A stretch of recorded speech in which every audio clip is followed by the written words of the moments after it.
Hello again, everyone. Mark Hackle, Macomb County Executive, Deputy John Paul Rea. Just giving you a quick update of what's going on here in Macomb County, dealing with this COVID concern, where we're at. Interesting enough, the numbers pretty much, have been pretty steady when we're talking about numbers here in Macomb County. Fortunately, high time, 47% people testing positive, now only 7%, and that's been pretty much sustained over the last month and a half now. And as well as the death counts, obviously extremely low compared to where we were. One death is a concern to many of us, without question, but again, we were at 600 in April, and now only seeing about 16 last month, and we're tracking about the same type of response we're seeing for this month. We're seeing that people are understanding, even though we've opened the economy. How do you follow the CDC guidelines, be part of the solution? So we're very fortunate there. And even the hospitals are telling us once again, concerns about cases in their hospitals are extremely low. So a good sign. Even the health department's kind of weighed in on that with the testing and the contact tracing. Mark, our health department's continuing to respond to the number of trends that we're seeing in the COVID case counts that come in every single day. We not only continue to orchestrate and move staff around to the greatest need, at the front end, whether it was assisted living facilities and some of the issues that arose on that, but as we responded to that, also as we're getting to return to learn here, we're providing the schools with guidance with getting kids back in the classroom. I think the other thing that we've excelled to is on the contact tracing and the case management side, as we've skilled up there and brought in more skilled health professionals to engage the public. And again, when the health department does reach out, please answer that call, as you will help us contain the virus and respond to it as it's in and around the community through community spread. So again, a tremendous amount of credit to Bill Radilla, Dr. Lokar, the entire team over there in the health department, and continuing to answer the call and develop some creative ways to assist with some of the challenges we've seen. And on that note, I mean, if we just got it, there was an article in Macomb Daily over the weekend. Gina Joseph was the reporter on this, and she did a fabulous job of kind of explaining some of the concerns that were in these congregative care facilities, senior living, and how did that come to be, and what happened? And it was unfortunate. I think a lot of the workers there, kind of got a bad reaction and response from the public, and it was almost as if, they were the ones that were part of the problem, when in reality they were trying to figure out how do we deal with this pandemic. They weren't given a lot of direction. There wasn't a lot of PPE, and they were being inundated. There was a direction on behalf of the state, and people went to the hospital from those facilities to go back to those facilities, and they weren't cordoned off, and so it really created a problem. There's no question about it, and it kind of a very disastrous situation. And so with that being said, immediate concern became, what do we need to do? The oversight on behalf of the state was a bit of a concern, and so our health department stepped into this. And I got to tell you, Bill Radilla and his staff here, and even in the article there was credit on behalf of this organization, and it's the Doctors Without Borders.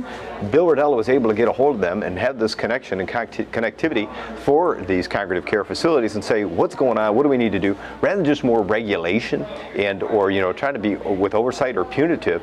We try to figure out what do we need to do to help solve this problem. And a lot of credit was given to the Doctors Without Borders. Again, they're known throughout the entire world dealing with pandemics. They were here actually in Macomb County working with the facilities because we took control of that, and we decided to work alongside of them to figure out what do we need to do to help fix this problem. Not really relying on the state to deal with this.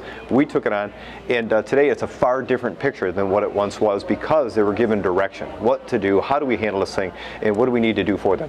Granted, it wasn't a responsibility of our health department, but credit to them for stepping up and to be a part of that and saying we need to take this on. And if you read that article over the weekend, I got to tell you, it really laid it out. And in talking to the health department today, it is a different story, and they really are working closely with these congregative care facilities along with those Doctors Without Borders, and you can tell that the workers in that facility really do care, and they are trying to figure out how do they respond to the issues that they're seeing in these facilities. So great job. Mark, as you highlighted, it is a partnership-driven model, not only as we've responded to COVID, but with any amount of community response that's needed from the public health side. So whether it's assisting individuals as we continue to respond to COVID, whether it's our continued work with vaccinations and ensuring children are ready to come back in the learning environment, whether it's providing young parents with resources to ensure childhood wellness. These are things where we have so many partners coming in, Bill and the team over at the health department, bringing in those experts, bringing in those professionals, making sure those programs are tailor-made to our community. And I think that's just a testament to our way to continue to rise to the challenge, and whether it is something related to COVID or any other of the elements in which we can espouse the virtues and benefits of public health, we're going to be modern, we're going to be inventive, and we're going to make sure we're positively impacting the community. And they have it at the table, whether it's businesses, coming back and able to, I guess because of, the orders on behalf of the government or the governor saying, you know, they can come back online and start working. We're working closely with them, not trying to be punitive, not trying to figure out how do we, you know, go out there and, you know, cite them, but figure out how do we work with them to be part of the solution. Are there some businesses that really are taking it too far and not, or ignoring CDC guidelines? Yeah, there are, and we're dealing with them. We're trying to figure out how do we engage with them. But for the most part, we're trying to educate them ahead of time so that when they do open their doors, there isn't going to be these problems. And if there is, we're able to work with them on that. So, you know, I think the most glaring one is right now with the schools. I mean, the incredible work our health department is doing alongside with all the superintendents here in Macomb County and the ISD with Mike DeVault and his team has been pretty remarkable. And I think the big challenge here is there was no statewide direction. Interesting enough, we're going to figure out what we do with bars and restaurants and even gyms, you know, to try to figure out how do you control that on behalf of governor's orders. But we're not doing that when it comes to schools. In fact, they're not doing it based on regions. They're not even doing it based on counties. They're now forcing a decision upon each district within each, I guess, community around the entire state to decide what to do.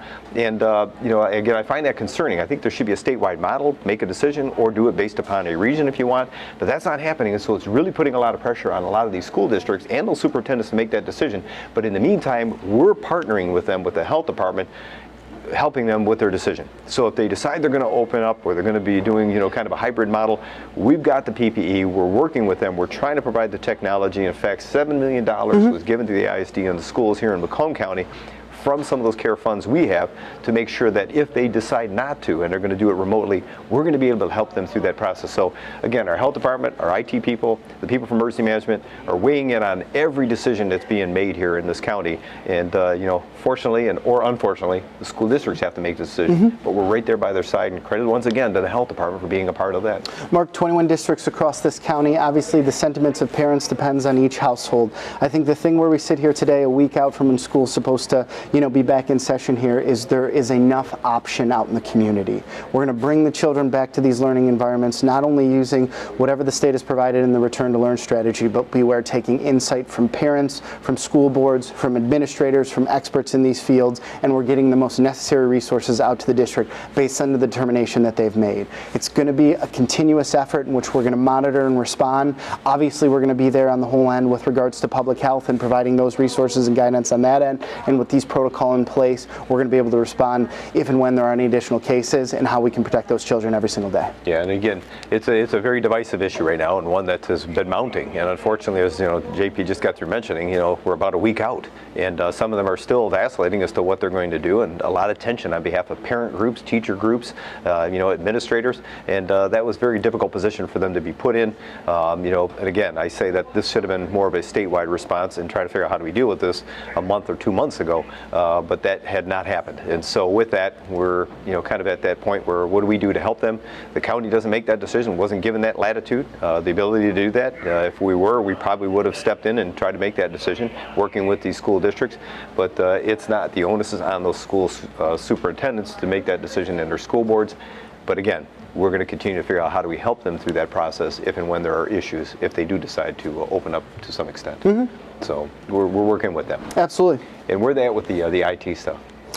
So as you just highlighted, Mark, we have a $7 million commitment to the Macomb Intermediate School District to assist all of our districts across the county with the need-based technology purchases. So whether that's specific hardware, whether it's software, it's to skill up the digital learning environment. And with this program, we have already started to work with the ISD, Mike DeVault and his finance team and also his IT team to get the needs assessment by each one of the districts and the resources that will be going to the districts too. That's been in work now for the better part of about 3 weeks, and we're also looking back using that CARES Act eligibility and be able to make some of those purchases retroactive back to about March. So it's been a refreshing conversation, again, being as modern as we can to ensure those that need those resources get them, and then make sure that there are technology advisors that can guide not only the districts with their own district priorities, but also with some of the MISD programming that's making sure that everyone's connected on that end. So an absolutely stellar program, and got to give the credit to Mike DeVault and his team on the creativity for that one. Yeah, and on the business side, I know there's a lot that we're doing to be assisted with the businesses. We got a couple new programs that we're working on, and we're working through with Vicki and her team over at the planning department. What do they got on the horizon here? Our Economic Recovery Council, Mark, has been meeting now on and off pretty much since April. We've brought together industry leaders from our local chamber, chambers, from industry groups, and from the small business community to help guide us on those types of assistance programs that we can put together. We're going to be meeting later on this afternoon to finalize a series of programs that will be able to assist small businesses with technology, getting more services online, using some more of those digital plays that are connecting industry experts on those ends through our chambers too. And then the other thing is we're bringing in a little bit of mix too with our nonprofits, as there's some sustained need on that end too. So again, continually evolving the strategy, using those CARES Act in a dynamic way to respond to those community needs as they popped up. Because Mark, as you've highlighted, where we were at in April is way different than where we're at here in August, and as we look forward into September, October, and November. So I really like the back and forth we've had with the community. And the other thing that I think very much illustrates the fact while we're in tune, we're aware of the numbers, we see where things are trending, but we have a system and an administrative in place that continues to respond and meet the challenge. And when you say that system in place, that's exactly why there's an emergency order put in place to begin with. The state of emergency is to try to figure out how do you get those processes in place. And it's to bypass the actual, I guess if you will, normal constitutional processes. And I say that because it gave us a chance to bypass contracting and purchasing and all that. You still had to follow the county guidelines to do what you were doing, but there didn't need to be a lot of oversight or board approvals because that would take time to do. But we went through that. We got a couple extensions, and now we're in a phase where we realize, you know what, there is no need for the state of emergency, state of concern, yes.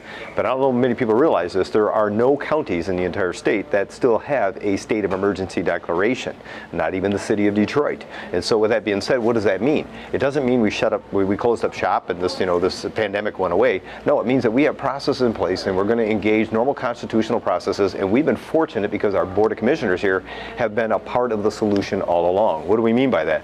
They supported the extensions, but even after we decided there was no longer a need to bypass those constitutional processes, but we needed their guidance and their support when it comes to the funding, they've been able to do that. So if there's a bypass procedure and we need, because that funding needs to go out, $7 million to the schools right away through the CARES funds, they're supportive of that and they make it happen. And again, working along with us, not trying to figure out how do we set this out for a month, 2 months process for some type of a meeting and committees. So we're very fortunate here in Macomb County. We think that's what's going on around the state with other counties, that there is not a need for that we can work together to make these things happen. And that's exactly what we've been able to see here in Macomb County with the cooperation of the legislative body. None of us in the administration would have ever imagined that we would have to be making calls on things from buying millions of dollars worth of personal protection equipment, or assessing and expanding capacity at the medical examiner's office, or understanding how we put together a consortium to respond to local public safety issues in the face of COVID. These are all things that we've discussed at length. These are all things where we've been able to use the tried, true, and tested policies here at the county. And more importantly, Mark, these are all policies and programs and initiatives that we've put out there to the betterment of the community and protected the financial integrity of the county too. And saying in the protection part of that, again, we have to thank our congressional delegation and for the funds that they were able to provide us. That $152 million helped us, because that's not money coming out of taxpayers, that's money from Washington coming back to people here in Macomb County. And again, that's gone a long way. It's really helped us tremendously. So, to all of our congressional delegation, Republican and or Democrat, they realized, this support was going to be needed. And again, even looking at our finances, we just had a conversation earlier this morning with our finance director, because of the savings we're seeing when it comes to employees not working here, not a lot of overtime. We think there's going to be a fund balance at the end of this year. Moving forward is going to be a challenge, but again, that funding that we got from the federal government was extremely helpful, so that it wasn't a burden on the taxpayers here as we had to deal with all these PPE testing and the technology that we needed to put in place to make these things happen. Mark, one of the things that we talked about at the onset here is that when this whole challenge started, individuals ultimately went to extremes. I think one of the things that we've approached this is just very much being level-headed about this, figuring out what is the most imperative decision that we need to make at that moment and understand how it's going to continually to progress and move us forward through this. There are ways in which individuals have tried to fracture or provide division here. We're trying to bring, again, as the health department has, those partners to the table and understand what's going to be best for us to moving forward, not only internally in the administration you just highlighted, but with all those programs and services that we continue to devise and get out to the community too. And even the public. I mean, you're starting to see more people are weighing in on the CDC guidelines. Even people that don't like to wear a mask are wearing a mask just to get through this and not to create the controversy. Are there the few that don't want to? Yes, but then there's the extreme where people are thinking,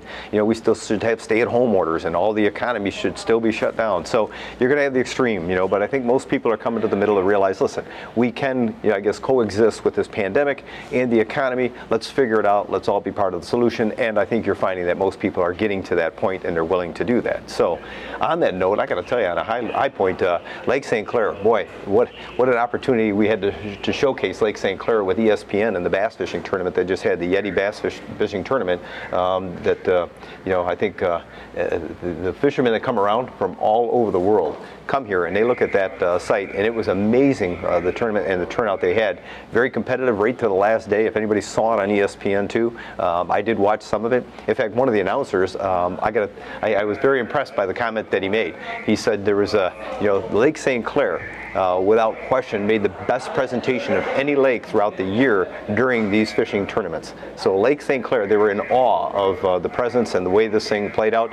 Granted, we had wonderful weather. I wished I could take credit for that. Most politicians do. But with that being said, the weather was perfect for it.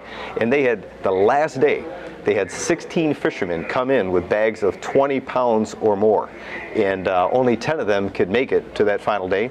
So 6 of those fishermen that had bags of 20 pounds or more didn't make it because their 20 pounds were less than the other 10. And so that is remarkable. They say that never happens. If you have a 20-pound bag, you're making it to that very final day. But 6 of them were eliminated because there were 16 that had it and only 10 could make it moving forward. So again, incredible bass fisher we have here. And I always say it, we have some badass bass over here in Lake St. Clair.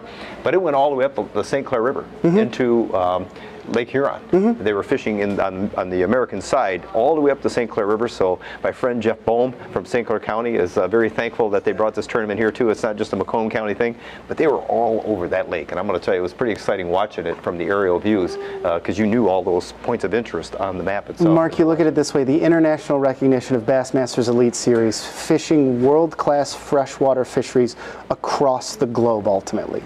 They've got Lake St. Clair at the top of that list all the time. It's a testament to the freshwater assets we have here in this community, and again, a testament to the continued commitment to the Blue Economy Initiative and all the programs we put in through Green Macomb to continue to be an advocate for it and be a champion for it too. And I'm glad you're saying that. That's why it's so important that we continue to make sure that we look at this asset that we have. Again, people like Candace Miller, and doing what she's doing now for Public Works to make sure that that's fresh water, that the water is clean, that's going into these tributaries that go out to Lake St. Clair. So we're very fortunate. I mean, there's nowhere else in the world that is our Great Lake, even though it's not considered one of the Great Lakes. It is our Great Lake, and it is the busiest freshwater lake than any other in the entire country during the summer months. So it's truly an asset, and they put it on good display. And the folks over at Metro Parks did a great job with Lake St. Clair and Metro Beach of being a host to that event. And again, I know they were happy because there was a lot of play they got out of it as well. So with that being said, this is just a quick update of what's going on. Some positive things that are happening. Continue to get out there, enjoy it. We got some beautiful weather here in Macomb County. I always say it's always a balmy 85 degrees in Macomb County, no matter what month it is. 75. So keep bumping it up. And we got to give a shout out to Kohl's because we got the 2-for-1 special on our shirts today for this program here. So I bought it and gave. I don't have the sweet belt today. I bought it. So. I gave him the freebie. Okay, so just so we know. So on that note, I just want to once again continue to thank you for joining us, and again, keep you and your family safe.